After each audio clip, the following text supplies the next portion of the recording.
ภาพมาพี่เด้อพี่น้องเด้อพี่กุมมุมพี่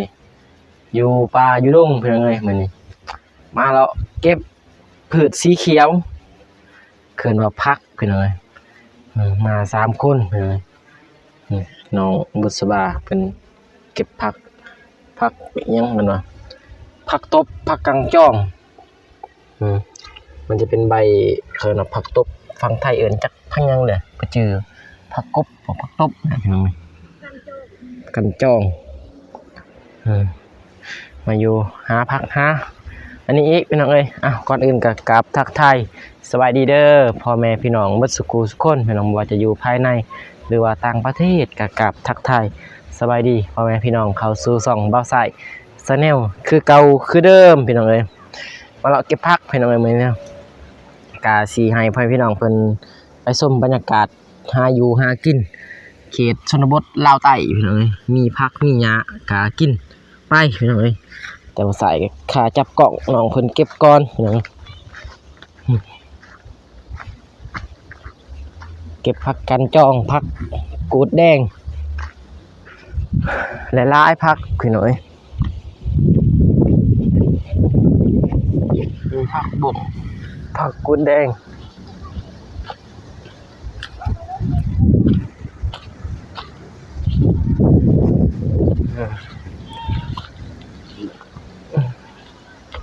เป็นน้องป้าเขาเลยนี่แต่ว่ามีป้า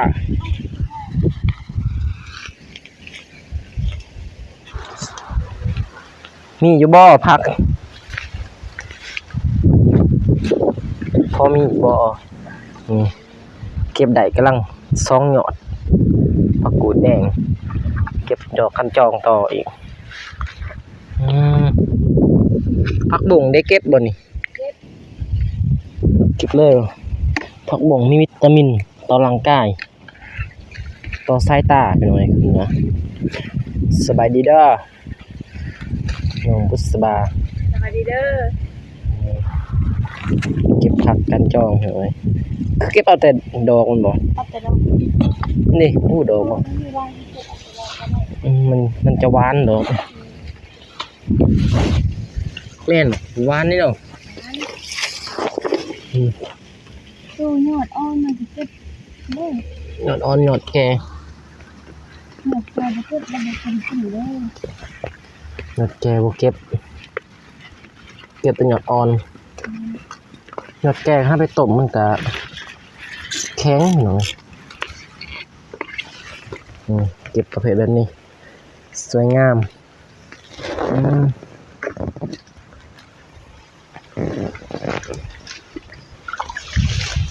บอกสายอย่างนี้ว่าทายเก็บพักหน่อยอื่นที่เรียนตากยาฮะเยี่ยมตาใหญ่วันต้นเลยได้ไปหาตาใหญ่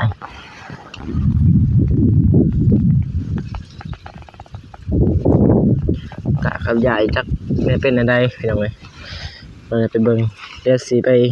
เขาไปหาตากับยายพี่น้องมืออื่นพาน้องเพิ่นไปหรือว่า มือวางจะเป็นเครือผักบุ้งพี่น้องเลยผักบุ้งเอาไปพัดก็ได้หรือว่าเอาไปต้มก็แซ่บโอ้ยเกือบหล่มหินผิกกับหล่มมาหาอยู่หากินพี่น้องเอ้ย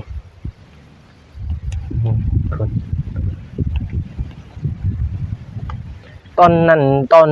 เอาสายผ้าน้องมาเก็บครั้งแรกบ่ได้เอาได้พี่น้องเอ้ยผักนี่มันบ่มีเด้มีกับบ่งามเนาะบ่งามมันขี้หลายมันขี้หลายเฮากับบ่เอาพี่น้องแบบน้อยๆนั่นนี่นะประเภทน้อยๆนี่มันก็อันนั้นบ่งามกินแบบมันบ่ใหญ่ยอดบ่มุกเนาะเอาแบบยอดมุกแบบยอดงามๆมุกลายก็บ่ได้อีกแก้โพดอีกเก็บผักย่างทางพุ่นผักบุ้งเก็บผักบุ้ง นี่เก็บกระจ้องจะมาใส่ค่าจับกล่อง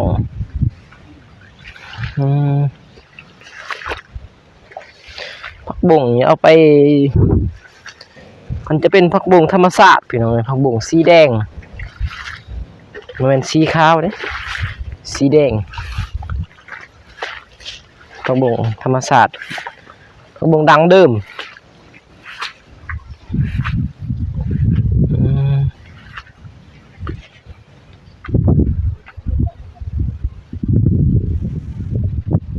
ผักบุ้งนี่ก็มีลายอยู่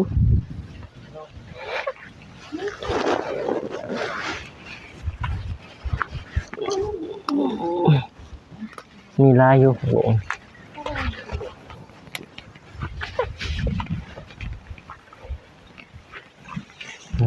เก็บหาอยู่หากินฝนกับสิตกเพิ่นเอาไงทางนี้แต่ว่าแดดไม่มีหยังกับฝนกับสิตกนะ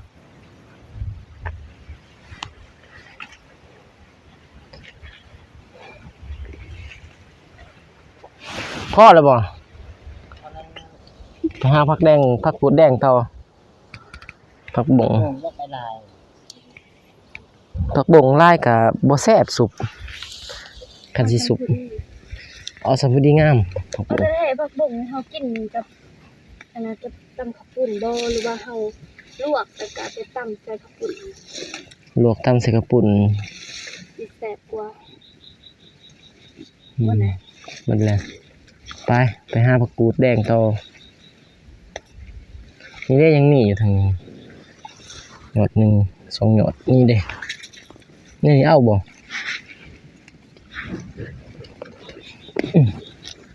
นี่ก็โอเคอยู่วะเนี่ยอ่อนอยู่ได้เนี่ยอ่อนพอดี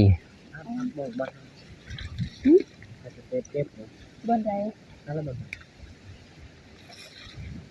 ลายบ่ ร้าย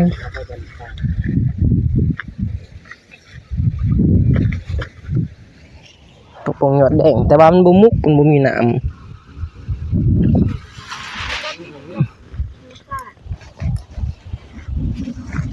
มันบ่มุกนะมันเป็นจะเงี้ยวๆหมักบงเนี่ยมันจะบ่มุกเนาะเงี้ยวน้อยๆถ้ามันมีน้ำนี่มันมุกหยอดมัน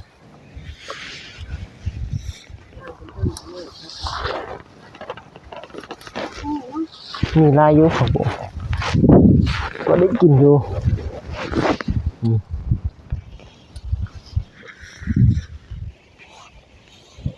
ถ้ามีน้ำนี่มุกเลยหยอดมันพี่น้องระวังง่ายๆมันเป็นมันมีน้ำ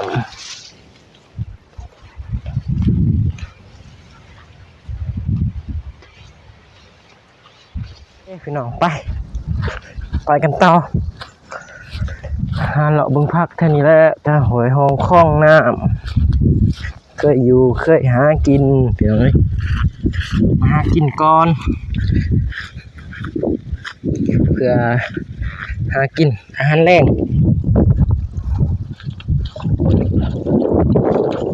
บ่มีต้นทุนก็ต้องได้ออกมาหากินหายากพี่น้องหาอยู่หาพักมักแข่งพ่วงมักเขือพ่วงนี่ผัวใหญ่ดีมันนี่ผัวมันใหญ่เนาะมักเขือพ่วงพี่น้องผัวใหญ่มันมีน้ำเก็บเบิดเห็นยังกะอันใดที่เป็นกินนะพี่น้องอันใดบ่เป็นก็อย่าเก็บเลย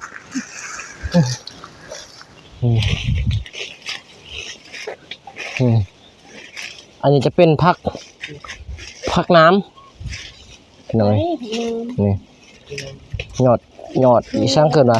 เห็นอันนั้นเพิ่นลงคลิปว่าหยอดที่5ยากที่สุดอยู่นี่มีหลายพี่น้องแต่ว่าสิว่าหลายลีกก็รอเขาบ่หลายเนาะพอได้เก็บได้กิน ยอดแบบว่ามุกๆเลยนะตัวงามยอดอ้อยหมดแดงอีกหน่อย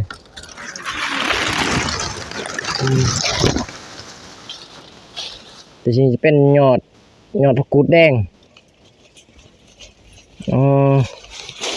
มันจะเป็นยอดเครื่องฟังลาวไตเอิญ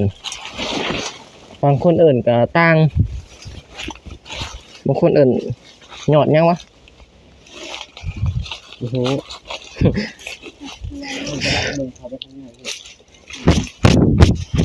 หมดแดงพี่หน่อย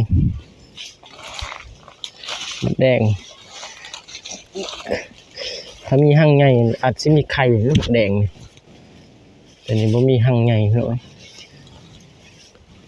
ยอดเครื่องก็อาจจะมีน้อยสุดพี่น้องทางนี้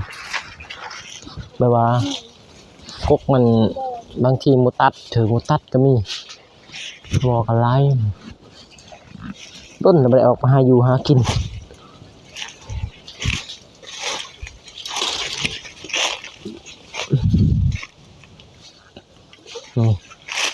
นี่จะเป็นยอดผักกูแดงยอดผักกูแดงกับเก็บพี่น้อยของธรรมศาสตร์ถ้าใครจะกินก็ลงมาเล่าไต่เด้อพี่น้องเด้อมากินสุปผักหนองบุษบาฮะแอบพาไปเก็บเลยถ้าบ่ได้ก็ไม่ได้กินซุป ถ้าได้ก็ได้กินซุปผักลาวดังเดิมนี่เป็นสวยงามเอ้างามบ่งามไทยงามหยดเครื่องงามเบิ้ลละบอนี่คักนี่พอได้อยู่ได้กินดอกโอ้ยอย่าไปต้องได้ตัวนี้เลยมดแดงหั่งหน่อยแต่ว่าไข่บ่มีมีแต่หั่งตัวนี้จะเป็นบอลใหม่เด้อพี่น้องนะบอลที่ว่ามาหากินบอลที่เก็บผักกำลังเพิ่นก็อยู่เทิงพี่น้องแต่นี้ลงมาทางลุ่มถ้าว่ามีทางลุ่มอาจจะขึ้นไปทางเทิงเห็นไหมทายพ่อแม่พี่น้องได้เบิ่งให้ชมพ่อแม่ FC มัสกุทุกคนพี่น้องเป็นไงก็ฝากติดตามพวกเฮาหลายคลิปบางทีคลิปหาอยู่หากินคลิปออกไปนั่นไปนี่พี่น้อง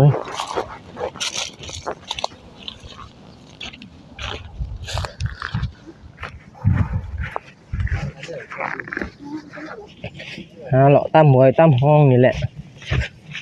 สิบุมีบ่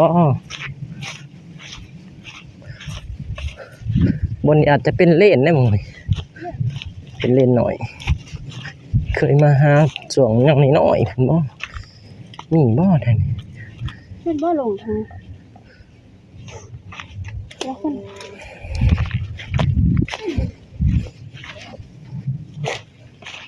ข้างนั้นก็มีบ่บอลลงข้างนั้นทางใดไปทางใด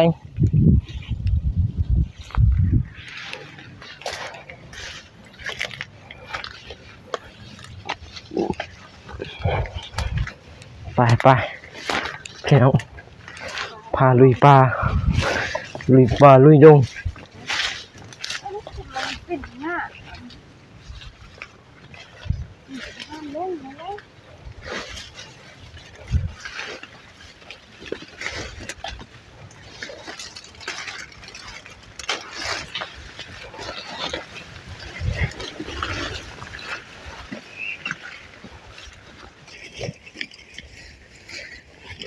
มาพักเอา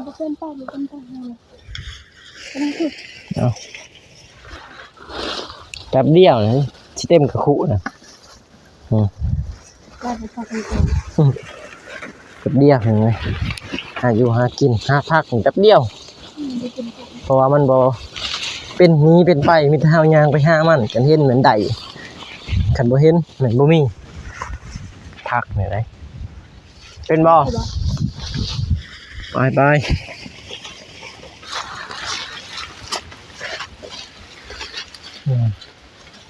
ลุยป่าลุยดง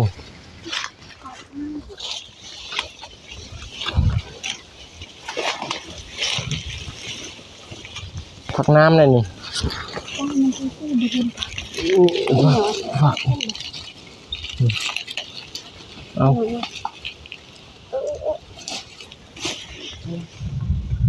ปลาผักน้ำ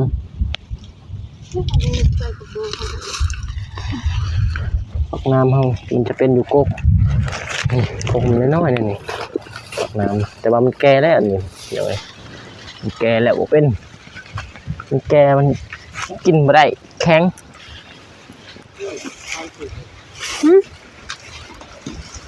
บรรยากาศคือฝนสิตกพี่น้องเอ้ยลมพัดจ้อยจ้อยจ้อยเลย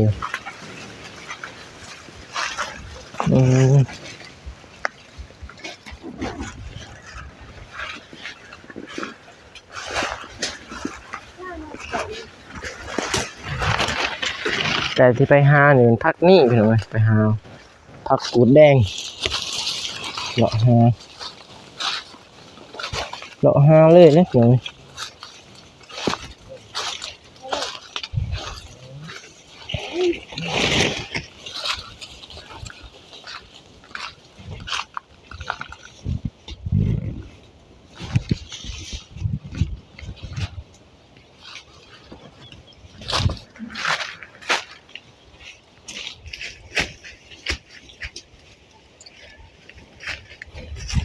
นี่บ่น้องสบาย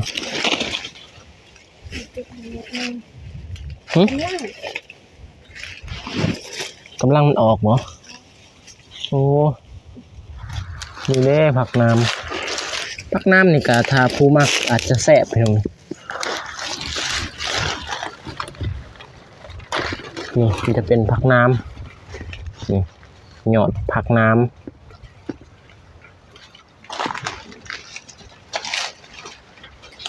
เต็มแล้วตะคุเก็บผักน้ำผักขูดแดงผักลายพี่น้อยถ้าผู้ใดมาก็อาจสิได้กินสุพักไปหน่อยสุพักป่นเป้มีหยดเครื่องทางเรามันหยดเครื่องแต่ฟังไทยบ่ฮู้พี่น้องก็ถ้าฮู้ก็คอมเมนต์มาในเด้อพี่น้องเด้อเพื่อฟังลาวอาจสิฮู้นี่ผักน้ำฟังไทยเอิ้นผักหยังก็บ่ฮู้อีกพี่น้องรู้แต่ว่าผักน้ำกับผักตบผักกูดแดงพี่น้องอาจบางพื้นที่ก็อาจสิบ่มีพี่น้องผักนี่บางพื้นที่ก็อาจสิบ่มีบางพื้นที่ก็อาจสิมีบางจังหวัดก็อาจสิบ่มีพี่น้องมันจะมีบางภาคนะพี่น้องภาคหนึ่งบ่มีภาคหนึ่งมีภาคนี้ครับหลายเติบเลยเก็บ2คนกับน้องเพิ่นพอแล้วแรงอยู่พี่น้องเอ้ยพอแล้วแรงแล้วงานอยู่ไปพี่น้องเอ้ยไปเลาะอีกนิดนึงก็อาจสิมื้อออกเมื่อพี่น้องเอ้ยได้หลายเลยเด้เก็บซ้ำพอดำพอดีพอกินพี่น้องเอ้ยเก็บหลายก็กินบ่เบิดบ่มีบ่อนไว้ยังบ่มีตู้มีหยังพี่น้องเอ้ยเฮือนออกเพิ่นก็บ่มีบ่อนไว้บ่อนใส่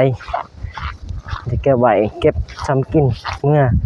เก็บซ้ำกินเอาเมื่อพี่น้องเอ้ย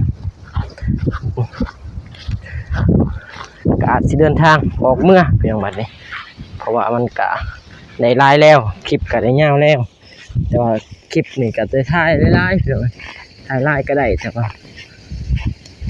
เก็บผักได้หลายนะสิออกเมื่อแล้วก็อาจสิได้เดินทางออกเมื่อเพียงฝนฟ้าอากาศก็ทุ่งไร่ทุ่งนาเพียงชมบรรยากาศทุ่งไร่ทุ่งนาเขตลาวใต้เนาะมีทุ่งไร่ทุ่งนาเก็บผักเก็บหญ้ากินก็อยู่ได้พอเพียงพี่น้องเอ้ยพี่น้องในคลิปนี้ก็มีแต่ให้พ่อแม่พี่น้องเพิ่นได้เบิ่งได้ชมก็เพียงส่ำนี้พี่น้องเอ้ยหาอยู่หากินนั่นแหละพี่น้องก็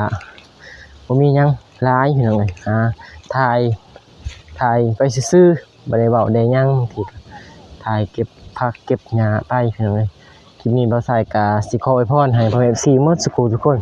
จงมีแต่ความสุขความเจริญปรารถนาสิ่งใดก็ขอให้ได้สิ่งนั้นในร่มปรารถนาความเจ็บอย่าสุดใดความขายอย่าสุมีให้ร่ำให้รวยเบิดสุขทุกคนเด้อพ่อแม่ FC ยังไงก็ฝากติดตามเบาซ้ายกับน้องอุสบาไปเรื่อยๆเด้อพี่น้องเด้อเผื่อจะมีข่าวดีไว้แน่นั่นเองขอ ราะว่าถ่ายคลิปไปก็เก็บเหรียญไปพี่น้องเอ้ยพบพ่อกันใหม่คลิปหน้าพี่น้องคลิปนี้บ่ใส่ก็สิขอกล่าวคำว่าสบายดีเด้อพี่น้องเด้อบ๊ายบาย